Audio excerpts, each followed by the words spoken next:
block looting in order to gain power for themselves. These peacekeepers and de-escalators cooperate with the police to derail and destroy uprisings to show the white power structure that they are responsible parties.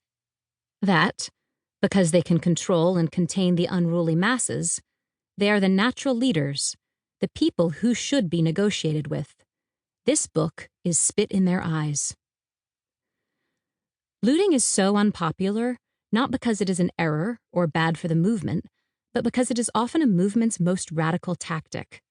Looting attacks some of the core beliefs and structures of cis-heteropatriarchal racial capitalist society, and so frightens and disturbs nearly everyone, even some of its participants. After all, we have all been raised and trained to hold, follow, and reproduce those beliefs every day. Looting rejects the legitimacy of ownership rights and property, the moral injunction to work for a living, and the justice of law and order. Looting reveals all these for what they are, not natural facts, but social constructs benefiting a few at the expense of the many, upheld by ideology, economy, and state violence. That looting is one of the most racially loaded, morally abhorred, and depoliticized concepts in modern society should come as no surprise. From its very first usages, the word has served to reinforce the white supremacist juncture of property and race.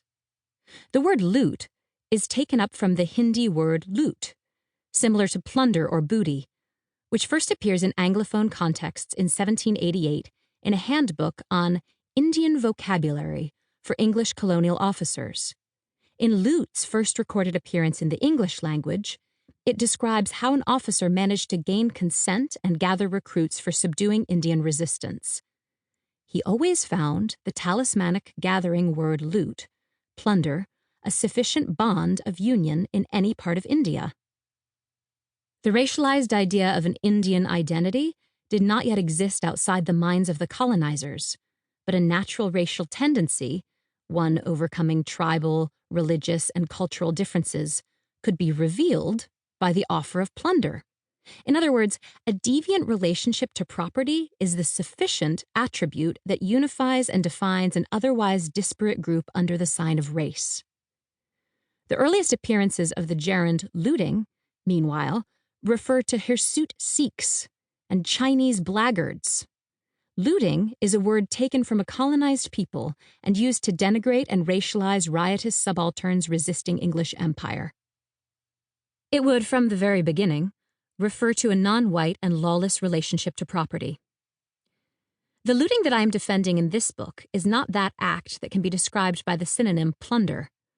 The looting of captured territory by armies, for example, or of colonial wealth by empire and its agents, can be equally well described by words like robbery, pillage, booty, and spoils. But the looting described, defended, and historicized here, that of a crowd of people publicly, openly, and directly taking things in the midst of riot and social unrest, has no easy synonym. I personally like the phrases proletarian shopping and shopping for free quite a lot, and use the Marxist expropriation too. But all those phrases drain the idea of looting of its racializing character. Although it is understandable why people would want, in defending their movements, to find a less charged word, it is precisely the fact that looting exists at the nexus of race and class that gives it its tactical power. Looting is a method of direct redistribution of wealth, from the store owners and capitalists to the poor.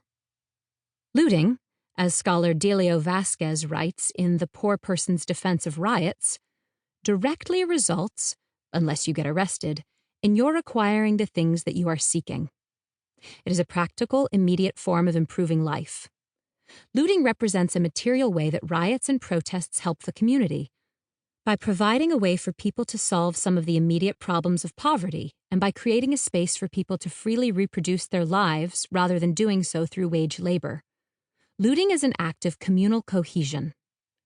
But looting is also an act of excess, of property destruction.